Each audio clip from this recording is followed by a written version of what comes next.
नमस्कार। आप सभी का बहुत बहुत स्वागत है आपके अपने करेंट हेवन के यूट्यूब चैनल पर। मैं आशा करता हूँ आप सभी लोग बेस्ट होंगे और इस सेशन के इंतज़ार में रहते होंगे ना। और मैं भी मुझे बहुत ज़्यादा मतलब आपके कमेंट से मुझे बहुत कुछ सीखने को भी मिलता है भाई। मैं एक चीज़ दो चीज़ बहुत सारी चीज़ें मैं सीखता हूँ आप लोग के कमेंट से। और लगता है हाँ कि हमें भी बहुत सारी चीज़ें नहीं आती हैं। कोई भी इंसान अपने आप में परफेक्शन नहीं होता है। आप लोग अंत तक बने रहेंगे। मैं रिक्वेस्ट करता हूँ आप सभी के डाउट इसमें लिए जाते हैं। इस सेशन में डेली ये सेशन आता है आप सभी के लिए, क्योंकि मैं एक एक बच्चों का जब डाउट नहीं दे पाता हूँ। कभी कभी तो ऐसा हो जाता है, कभी एक ही चीज़ के नीचे बहुत सारे बच्चे लड़ाई झगड़ा मतलब उठा पटक सब कुछ कर लेंगे उसी में, है ना। तो उन सब के लिए मैंने एक यह सेशन बना रखा है कि आपके सारे डाउट मैं इस सेशन में लिया करूँगा। और आज इत्तेफाक से मैं शुरू ही करने वाला था आपके मैराथन थोड़ा सा सीटेट का। तो वैसे सीटेट का मैं नोट्स बना रहा हूँ, बहुत अच्छी सी नोट्स बना रहा हूँ। सीडीपी का अलग सा, है ना। मैथ का एक दिन में मैं मैथ ख़त्म करूँगा, पूरा का पूरा मैथ एक ही दिन में मैं फिनिश करूँगा। वैसे मैंने एक एक करके क्लास लिया हुआ है सीटेट के लिए मैथ। आप देखेंगे तो सीटेट के लिए मैथ हम पूरा भरपूर तरीके से बहुत ही बेहतरीन तरीके से पढ़ाए हैं। और सीडीपी भी हमने पढ़ाया हुआ है, सिद्धांत वगैरह जैसे कि जो चीज़ें। और हिंदी भी मैंने पढ़ाया हुआ है, हिंदी बहुत बेस्ट पढ़ा है भाई। हिंदी मेरी बेस्ट है, तो मैं बहुत बेस्ट तरीके से हिंदी बहुत अच्छे तरीके से मैंने पढ़ा रखा है। तीन स्टेप्स मैंने उसके दिए हुए हैं। स्टेप्स का मतलब कि तीन मैंने फाइल बनाया हुआ है। एक में आप देखेंगे तो पूरा भरपूर तरीके से हिंदी की मैंने जैसे कि क्वेश्चंस के माध्यम से कराया रखा है। और एक में हमने बेसिक क्लास बहुत ही छोटे छोटे ट्रिक के माध्यम से हर एक टॉपिक को बहुत अच्छे तरीके से पढ़ाया है। एक में मैराथन लिया हुआ है पूरी हिंदी का, समझ रहे हैं ना। तो इस तरह से आप देख सकते हैं सेशन को। और खैर मैं आप सभी की कमेंट खोल रहा हूँ और आप सभी की कमेंट लूँगा इस सेशन में। मैं ये भी दो चीज़ों पे बात करूँगा अंत तक जो बच्चा रहेगा। पहले तो यह कि जो प्रत्यावेदन में वाले मेरे भाई बहन हैं उनका एग्ज़ाम कब होगा। प्रत्यावेदन वाला जैसे कि बहुत सारे बच्चे बोल रहे हैं सर प्रत्यावेदन कब तक जमा होगा, तो मैं इस चीज़ को लिख भी लेता हूँ ना। मैं आपको दिखा भी देता हूँ। देखिए नोट्स भाई मैं बना रहा था और नोट्स बहुत अच्छे से आपका प्रिपेयर कर रहा हूँ मैं सीटेट के लिए, ठीक है। सभी को फ्री में भी मैं मतलब कि डिस्ट्रीब्यूट करूँगा। टेलीग्राम पे आप लोग ज्वाइन हो जाइए। हर एक चीज़ मैं जितना पेडोलॉजी वाला पूरा का पूरा एनसीएफ वगैरह वाला सब बना रहा हूँ वो चीज़ें मैं आपको दूंगा। चलिए मैं किस बात पे पहले लिख लेता हूँ, डिस्कस करूँगा आज आपके। देखिए बच्चों का कहना है कि सर सीटेट जो आपका या डीएलएड है इसके लिए जो बच्चे एक तरह से वो फॉर्म जमा करने जा रहे हैं, क्या नाम है, प्रत्यावेदन का, सर उसके लिए एग्ज़ाम होगा कि नहीं होगा। मैम बोल रही हैं कि मैम क्या बोल रही हैं, मैम का क्या मानना है इस पर, मैम का क्या विचार है इस पर प्रत्यावेदन के विषय में बताऊंगा पूरा अच्छे से। और कुछ लोग सर यह बोल रहे हैं कि एग्ज़ाम दिसंबर में होगा, है ना, डीएलएड का एग्ज़ाम दिसंबर में होगा बच्चों। तो उसके ऊपर भी मैं थोड़ा सा बात करूँगा, है ना। एग्ज़ाम दिसंबर में होगा। और एक बच्चा और बोल रहा था कि सर क्या यूपी टेट नहीं आएगा, मतलब बहुत सारे बच्चे हैं तो मैं बहुत सारे लोगों का कॉमन है तो एक ही साथ ले लेता हूँ ना। यूपी टेट क्या इस साल नहीं आएगा, क्योंकि भाई देखो यूपी टेट का मूड मतलब कि राज्य सरकार की मूडें हैं, कब बदल जाएँ कोई नहीं जानता है भाई। जितना मतलब समझ रहे हो ना, जितने मौसम नहीं बदलते हैं उतने ये लोग बदलते हैं। खैर इनको बदलने देते हैं, हम लोग अपना पढ़ाई करेंगे, ठीक है। और दूसरी तरफ मैं बात कर लेता हूँ हाँ बच्चों, आपके एग्ज़ाम मतलब आपके क्लासेस को लेकर थोड़े से डीएलएड के और सीटेट को लेकर, इसमें भी बहुत सारे बच्चों को कमेंट है, बहुत सारे बच्चे हैं। मैं देख लेता हूँ। आकाश सिंह करके थे बच्चे, बहुत ज़्यादा परेशान थे कि सर सीटेट का अपना लेक्चर दे दीजिए, सर यूपी टेट का बहुत बेस्ट पढ़ाए हैं। इनके क्या नाम है कि यूपी टेट का जितना मैं लेक्चर दिया हूँ उन्हें पिछली बार शायद एग्जाम दिए थे तो इनका 130 मार्क्स आया हुआ है, बता रहे हैं 129 मार्क्स आया हुआ है। सिर्फ हमारे क्लास से यह प्रिपरेशन किए थे बहुत अच्छे से। मैंने देखिए 2 ही सब्जेक्ट का क्लास बस नहीं लिया यूपी टेट में। आप चाहे 2021 का दें, चाहे 2022 का दें, चाहे 2019 का दें, वैसे मैंने 2021 का पढ़ाया हुआ है। तो वही चीज़ें आपका इसमें भी रहेंगी, कुछ चेंजेस नहीं होते हैं, ज़्यादा कुछ चेंजेस नहीं होते। 1 मिनट, मुझे थोड़ी सी गर्मी लग रही है भाई। अब सही है। तो ये चीज़ें होंगी डीएलएड के और सीटेट के क्लास के लिए मैं बात करूँगा अभी, है ना। ये क्लास कहाँ पर मिल जाएंगे आपको। चलिए मैं एक एक लोग का कमेंट लेना स्टार्ट करता हूँ। इस सब मुद्दे पर मैं अभी लास्ट में बात करूँगा। अगर आप लोग अंत तक बने रहेंगे तो मैं बताऊँगा आपको सारी चीज़ें, ठीक है ना। प्रत्यावेदन के विषय में थोड़ा सा बात करूँगा, इसका लास्ट और अंतिम डेट थोड़ा सा क्या है, बच्चे क्यों कन्फ्यूजन में हो रहे हैं। एग्जाम डीएलएड की एग्जाम के विषय में बात करूँगा। बहुत सारे बच्चे कन्फ्यूजन में कि सर सीटेट के एग्जाम की तैयारी करें कि डीएलएड की एग्जाम की तैयारी करें, तो इनका भी यह मसला मैं सॉल्व करूँगा। क्योंकि जैसे सीमा राजभर है, इनका कमेंट आया बहन जी का कि सर मैं सीटेट की एग्ज़ाम की तैयारी करूं या फिर सर केवल डीएलएड 4 सेमेस्टर का, क्योंकि 2020 बैच की हैं, ठीक है ना।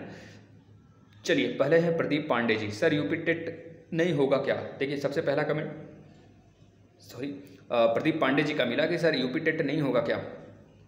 देखिए बच्चा, यूपी टेट अभी वक्त है, अगर ये लोग चाहें तो करवा सकते हैं, लेकिन मैंने स्टार्टिंग में ही बोला था आप सभी से कि जिस दिन फाइनल आने वाला था 12 नवंबर के आसपास में, 16 नवंबर को आपका आने वाला था रिजल्ट यूपी टेट मतलब कि DLED और बीएड के विषय पर लेकर, जो प्राथमिक को लेकर जो लड़ाई छिड़ी हुई है, तो उस पर निर्णायक अगर उसी दिन आ गया होता है ना, तो शायद ये चीज़ें आपको देखने को मिल जाती हैं। आपकी एग्ज़ाम लास्ट दिसंबर तक भी ये ले सकते थे, अभी दिसंबर की स्टार्टिंग में भी करा सकते थे, लेकिन ऐसा नहीं हुआ, हमें ये चीज़ें देखने को नहीं मिली। तो इसका मतलब साफ साफ है कि बच्चा इस बार अगर देखिए जो 16 क्या बीत रहा है भाई, इसके बाद आने वाला जो 16 नवंबर होगा उसमें यह डेट रखा गया है कि भाई आपका यूपी टेट मतलब कि DLED और बीएड का जो है मसला है सॉल्व हो जाएगा, लेकिन हमें ऐसा नहीं लगता है, क्योंकि मैंने आपको स्टार्टिंग में ही बोल रखा था वह फाइनल था। अगर वह हो जाता इसके पीछे 1 महीने वाला जो अभी बीता है 12 अक्टूबर, अगर उसमें यह फाइनल कर देते तो शायद हो जाता फाइनल,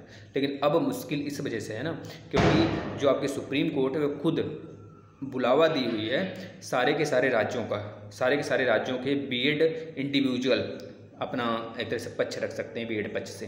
तो एक तो साफ साफ मुद्दा है भाई, देख ले भाई, मैं ये कहूँगा मेरे भाइयों कि ये चीज़ें आप देख सकते हैं, आपके सामने जो चीज़ें हैं, निर्णायक तो निर्णय किसके पक्ष में आने वाला सबको पता है, क्योंकि भविष्य DLED का नहीं है, भविष्य बीएड का है, जिससे कि सामने आपको दिख रहा भी है कि भविष्य बीएड का है। तो यह मैं अपने जुबानी तो नहीं बोलूँगा जब तक निर्णायक फैसला नहीं आ जाता, लेकिन मेरे कहने का जो निष्कर्ष होगा ना, आप लोग समझ रहे होंगे कि क्या मैं कहना चाहता हूँ, या फिर जो चीज़ें होने वाली हैं आपको सभी को पता है।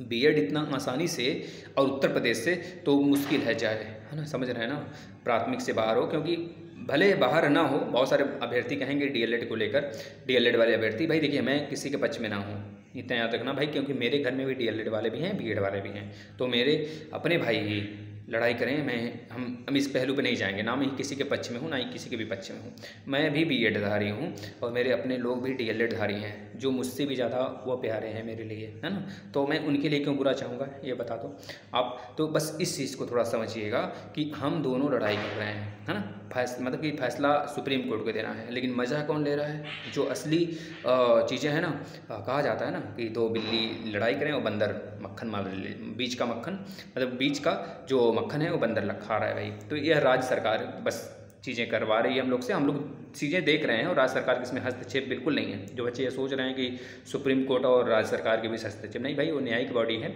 वह बिल्कुल स्वतंत्र रूप से अपना फैसला सुनाएगी, है ना, जो भी होगा।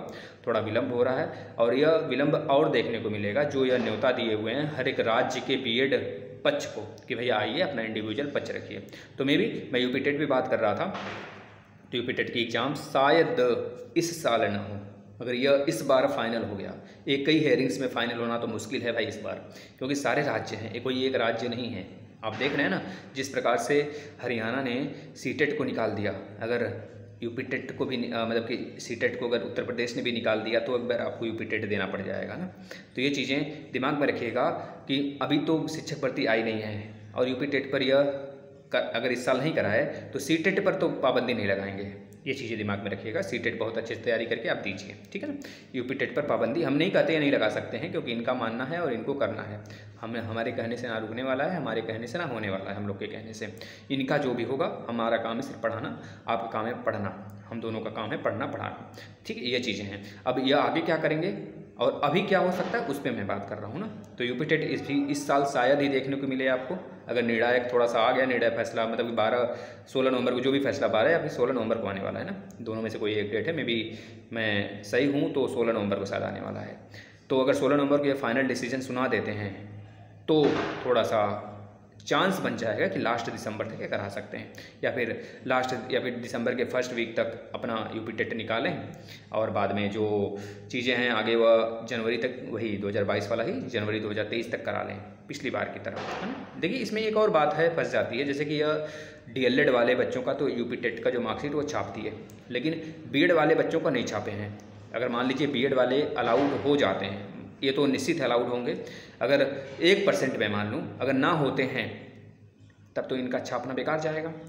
अगर ये छाप देते हैं, नहीं छापते हैं, मान लीजिए उधर यूपी टेट आ जाता है नया और फॉर्म भरने पर इनको रोक लगा दिया जाता है, बहुत सारे बीएड वाले फॉर्म भी नहीं भरेंगे तो राज्य सरकार को घाटा होगी। इस वजह से बहुत सारी चीज़ें हैं जो कि एक तरह से वेरी कर रहा है। और यूपी टेट इस साल बहुत मुश्किल है ना। सीटेट आया हुआ है, सीटेट को आप दे सकते हैं। सुचिता चौरसिया, सर मैं फर्स्ट सेमेस्टर से हूँ, एग्ज़ाम कब तक होंगे फर्स्ट सेमेस्टर बैक वालों का? देखिए बहन जी, आपने बैक लगा लिया है और आपके एग्ज़ाम सेकंड सेमेस्टर, अगर आप फर्स्ट सेमेस्टर 2021 बैच की हैं तो आपका जो जिस सब्जेक्ट में बैक है उस सब्जेक्ट का बैक और प्लस सेकंड सेमेस्टर के पूरे सब्जेक्ट के साथ में होंगे। आप बस एग्जामिनेशन फॉर्म जब भराया जाए आपके कॉलेज में, आपके निजी संस्थान में भी डाइट में, तो आप थोड़ा सा सचेत होकर दोनों फॉर्म भरिएगा। अलग अलग फॉर्म आएगा दोनों का और अलग अलग दोनों के एडमिट कार्ड आएंगे, समझ रहे हैं ना।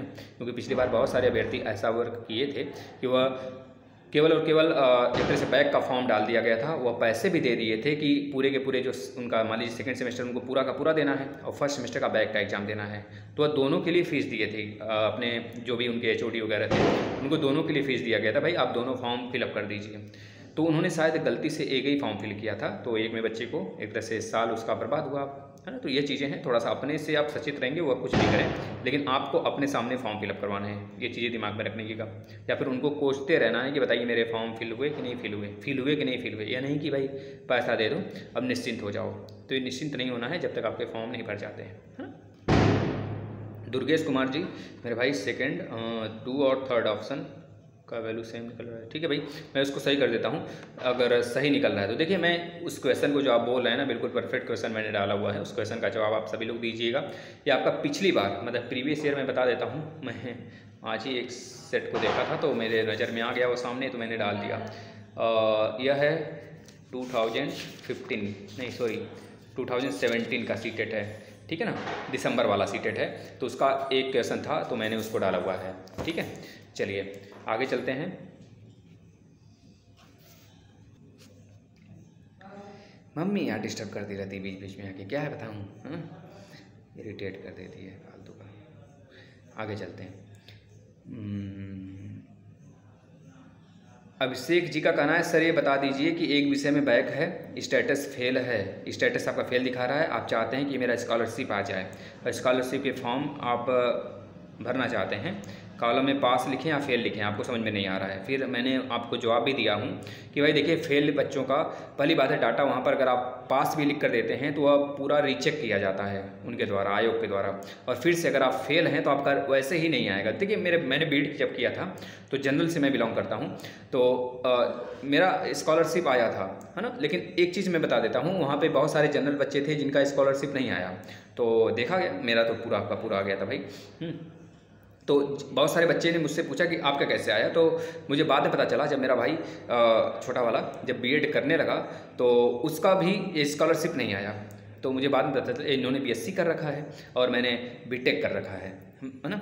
तो जब बाद में मुझे पता चला कि इनका स्कॉलरशिप नहीं आया, तो मैंने पूछा भाई पिछली बार आया था इस बार क्यों नहीं आया, तो उनका नाम था कॉलेज में कि जिनका 60% के ऊपर है उन्हीं का स्कॉलरशिप दे रहे हैं, और जो फेल हैं या फिर जिनका नंबर कम है उनका तो आ ही नहीं रहा है बीएड में।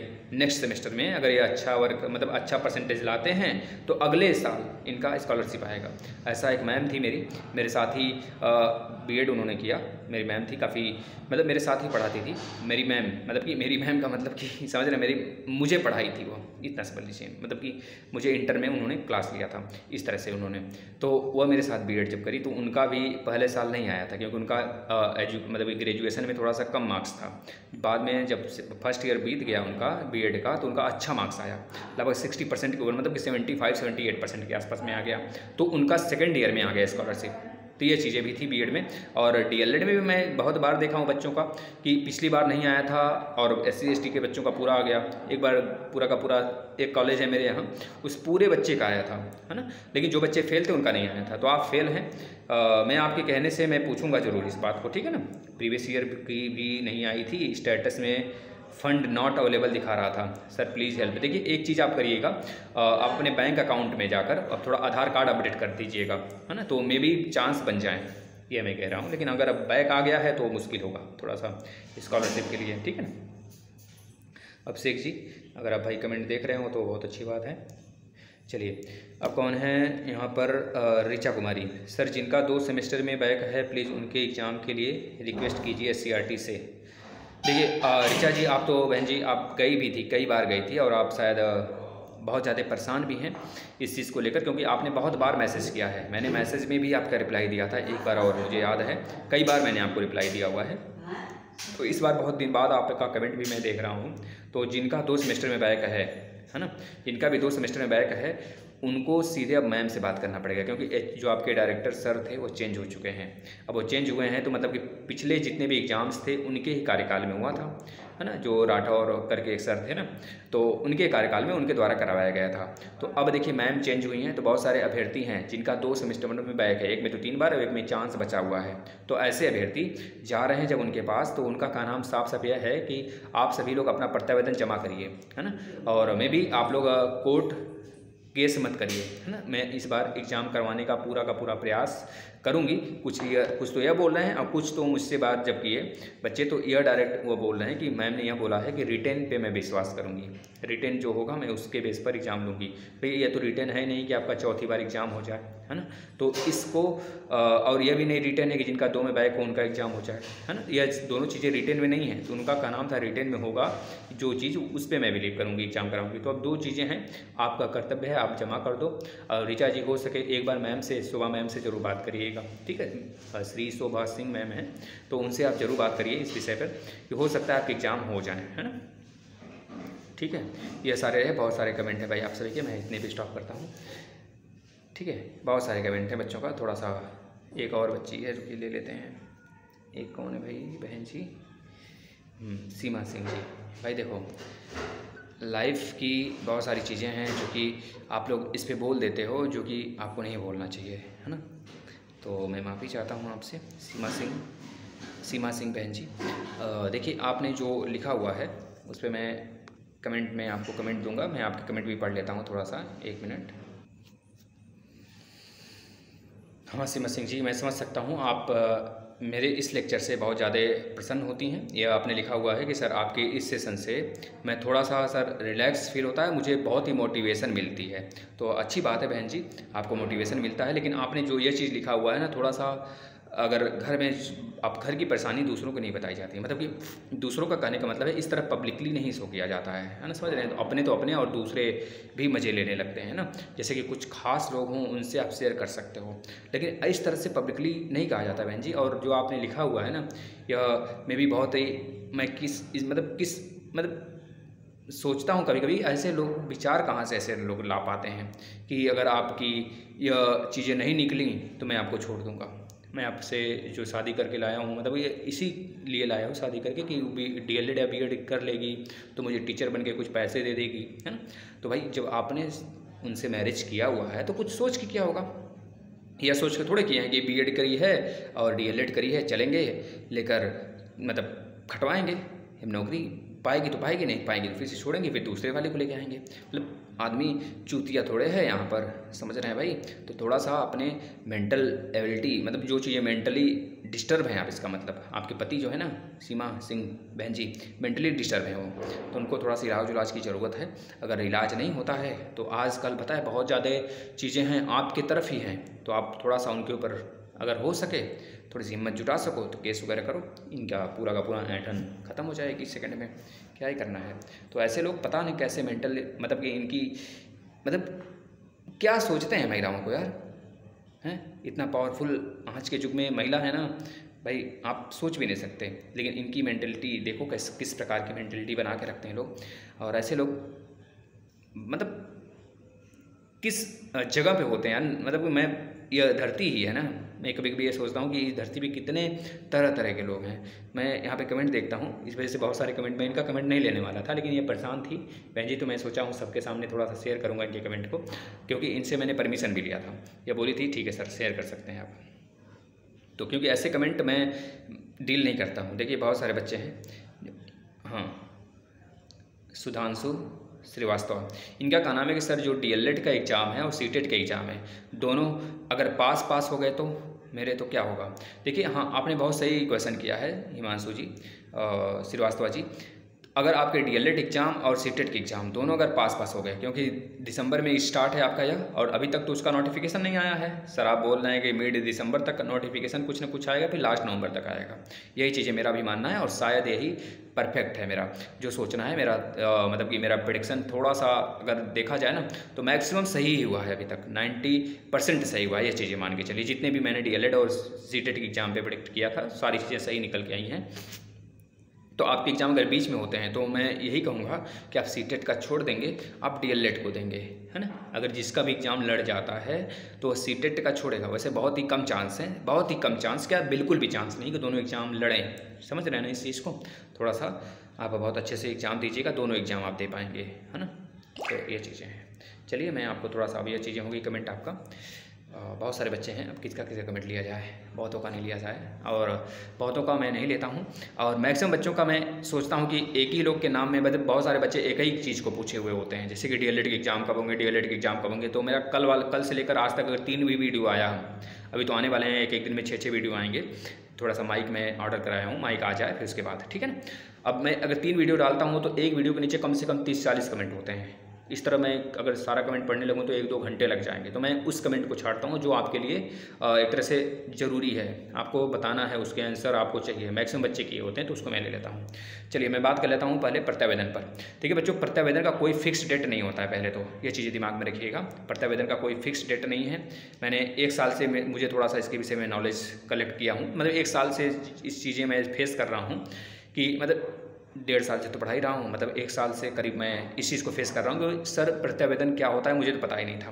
पहली बात है, प्रत्यावेदन जब जमा होने लगा तो मुझे पता चला कि 3 बार जब बच्चों का बैक लग जाता है वो बच्चे जमा करते हैं 3 बार बैक, मतलब किसी भी सेमेस्टर के, सारे सेमेस्टर मिला के, चारों सेमेस्टर के किसी एक सेमेस्टर के किसी एक सब्जेक्ट में अगर आपका 3 बार से ज़्यादा बैक आ जाता है, 3 बार ही मैक्सिमम 3 बार बैक आता है, तो आप अप्लाई करते हो, मतलब कि एक एप्लीकेशन फॉर्म है, उसे प्रत्यावेदन कहते हैं हिंदी में, इंग्लिश में एप्लीकेशन कहते हैं, जिसमें आप ये लिखते हो कि सर मेरा 4थी बार एग्ज़ाम करा लीजिए, नहीं तो मेरा डीएलएड का पूरा मतलब कि डिग्री जो है वो बेकार हो जाएगी।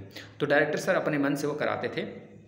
अब फिलहाल में मैम हैं, अब देखना यह है कि वो कराती हैं कि नहीं कराती हैं। इस पर भी मैं श्योरिटी आपको नहीं बोल सकता, या फिर मैं आपको अंधेरे में नहीं रख सकता कि आप तैयारी में जुटे हो, तैयारी करते रहो, तैयारी कभी दाएँ बाएँ नहीं जाएगी, फलेगा। और मैं भी पूरा का पूरा मैं कहता हूँ लगभग 80% चांस है कि उन बच्चों का एग्ज़ाम होगा, प्रत्यावेदन वालों का, सारे का नहीं, लेकिन मैक्सिमम। जैसे पिछली बार बच्चों ने लगभग 9 से 10 हज़ार बच्चों ने प्रत्यावेदन जमा किया था, 4 से 5 हज़ार का हुआ था। मैक्सिमम बच्चे पास भी हुए हैं, लगभग 300-400 में 300-400 बच्चे फिर से बैक लगा लिए 4थी बार भी। तो वह तो अलग बात है, वो क्या करते हैं क्या नहीं। मैं भी अब पूरा का पूरा यह चीज़ें डिपेंड है मैम पर। और प्रत्यावेदन का लास्ट डेट तब तक होगा जब तक आपके एग्जामिनेशन फॉर्म नहीं भरे जाते हैं इस कॉलेज में या फिर स्कूल में, ठीक है भाई। इसके बाद आपके डीएलएड के एग्ज़ाम कब होंगे। डीएलएड के एग्ज़ाम के लिए मैंने प्रेडिक्ट किया है, जो आपके स्कूटनी के फॉर्म हैं, स्कूटनी के रिजल्ट हैं, वो आते आते ही एक नोटिफिकेशन देखने को मिल जाएगा हमें कि आपके एग्ज़ाम कब होंगे। आप चाहे जब आए, समझ रहे हैं ना। 19 नवंबर इसका डेट है आने का, आपके स्कूटनी के रिजल्ट का, यह हो चाहे आपके आगे वाला डेट हो, लगभग लास्ट नवंबर कह लीजिए, ठीक है बच्चों। ये चीज़ें हैं। और आगे मैं बात कर लूँ यूपी टेट के ऊपर, मैंने बहुत अच्छे से समझाया आपको। यूपी टेट इस साल में भी कब तक, मतलब क्या चांस बनेगा, क्या पॉसिबिलिटी होने का मैंने आपको डिस्कस किया है। अगर नहीं होगा तो कारण भी बताया है क्यों नहीं होगा। डीएलएड और सीटेट के एग्ज़ाम साथ साथ हो सकते हैं क्या। देखिए भाई, आपने बहुत अच्छे से कहा है साथ साथ में भी हो जाए, है ना। तो अगर नहीं, अभी तो मेरा मानना यही है कि लगभग 99.999% दोनों साथ में नहीं होगा, इतना मैं श्योर हूँ। 0.1% मैं कह लीजिए भाई, 0.0001%, कई सारा जीरो लगा लो, 10-15 टू, इसके बाद 1 लगा लो, एक टू बच्चा। तो यह मैं कह सकता हूँ कि भाई सारे प्रेडिक्शन झूठे हो सकते हैं, मतलब 1% भी मान लो हो सकते हैं झूठे। तो क्योंकि डीएलएड है, मतलब कि भाई पीएनपी है, मान लगते हैं सीटेट अपने सही समय पे कराएगी, लेकिन पीएनपी है ससुरा कब एग्ज़ाम करा ले, हो सकता है उसका दिमाग घूम गया, वो सीटेट जब स्टार्ट हुआ उसी समय वो भी स्टार्ट कर दे, तो दिक्कत हो जाएगी वहाँ पे उन बच्चों का, जिनका डीएलएड 4 सेमेस्टर है, 2nd सेमेस्टर एग्जाम है, और अदर मतलब सीटेट भी वो दे रहे हैं। तो यहाँ पर आपको क्या चूज करना है, सिर्फ डीएलएड चूज करना। लेकिन ऐसा नहीं होगा, घबराइए मत, बिल्कुल भी ना घबराइए। मैं श्योरिटी देता हूँ इस चीज़ को। भले ही मैं कुछ तो नहीं कर सकता, उन लोग को पाबंदी नहीं लगा सकता, लेकिन इतना तो श्योर हूँ मैं पूरी तरीके से कि दोनों साथ में तो नहीं लड़ेंगे, ये कभी नहीं हो सकता, ठीक है ना। हो सकता है, लेकिन मतलब फिलहाल में इस बार नहीं होने वाला है। कभी नहीं हो सकता का मतलब वो कुछ हो ही नहीं सकता, मतलब कि वो चीज़ें मैं नहीं बोल सकता ना भाई, कभी नहीं हो सकता, ये क्यों मैं बोलूँ, मैं थोड़ा एग्जाम कराता हूँ, ठीक है ना। और बस बच्चों यही था आपके सारे के सारे कमेंट, और मैं यही कहूँगा कि लगभग सारे बच्चों का कमेंट मैं ले लिया हूँगा ना, तो इसमें कोई बात नहीं है। आप लोग बस बढ़िया से तैयारी करिए और अपना बेस्ट दीजिए ना, हर क्षेत्र में अपना बेस्ट दीजिए जिस क्षेत्र से आप बिलोंग करते हैं। अगर आप सीटेट देना चाहते हैं सीटेट, और जो बच्चे बोल रहे हैं सर सीटेट के क्लासेस के लिए, तो मैं बता देता हूँ। देखिए सीटेट के लिए मैंने आज पेडागॉजी का कम से कम सारे के सारे नोट्स बना दिए हैं, है ना। जो थ्योरी वाला पोर्शन है उसका क्वेश्चन मैं कराऊंगा नेक्स्ट डे, और मैं माइक जैसे आ जाता है वैसे मैं सीटेट के महामैराथन लेना स्टार्ट करूँगा। एक दिन में मैथ खत्म करूँगा और एक दिन में मैं CD मतलब कि आपका जो पेडागॉजी वाला सेक्शन है वो ख़त्म करूँगा। लगभग मतलब लेना कंटिन्यू शुरू कर दूँगा, फिर लगभग 5 या 6 वीडियो आएंगे आपके पेडागॉजी सेक्शन खत्म, ठीक है, पेडागॉजी का सेक्शन खत्म, और एक दिन मैथ खत्म, और एक दिन EVS खत्म। EVS जो आपकी जनरल चीज़ है 15 नंबर वाला, और 15 नंबर वाला तो पेडागॉजी वाले में ही खत्म कर देंगे। इसके बाद मतलब कि मिला जुला कर 10-12 वीडियो ले लूँ तो ये आपका पूरा सिमट जाएगा। 10-12 वीडियो का मतलब कि एक वीडियो जो बड़े बड़े मैराथन करेंगे जैसे मैथ वगैरह के, वो लगभग 3 से 4 घंटे जा सकते हैं, मैक्सिमम 3 घंटे जा सकता है बस ना। तो उसमें बहुत अच्छे से मैं डील करूँगा, हर एक प्रश्न को टच करूँगा, हर एक टाइप के प्रश्न को मैं टच करूँगा, ठीक है। और DLED वाले बच्चे जितने भी हैं मैं उनसे बोल देता हूँ कि भाई DLED के मैं अब राजन और पवन सीरीज कराने वाला हूँ, बहुत जल्दी स्टार्ट करूँगा। एक राजन सीरीज एक सब्जेक्ट, मतलब राजन सीरीज का हो चाहे पवन सीरीज का हो, एक सब्जेक्ट उठाऊंगा। जैसे मैथ 4th सेमेस्टर मैंने उठाया राजन सीरीज का, पवन सीरीज का, एक ही दिन में खत्म, ऐसे पढ़ाऊंगा। और बेसिक लेक्चर मैंने दे दिया है, ये नहीं कहने को है कि बेसिक लेक्चर सर आप नहीं दिए हैं, ठीक है ना। धन्यवाद। आशा करते हैं सभी लोग को ये वीडियो पसंद आती है, और आप लोग इस वीडियो को डेली देखा करें, कम से कम कुछ तो सीखेंगे भाई। जो हो सके, जैसे आपके मन में जो डाउट है आप कमेंट कर दिया करें, मैं उसका जवाब भी देता रहता हूँ साथ साथ में, ठीक है ना। और लास्ट में वीडियो के अंत में भी दे सकते हैं, जो बच्चे बाद में देखते हैं, बहुत सारे बच्चे हैं बाद में देखते होंगे। धन्यवाद, गुड नाइट।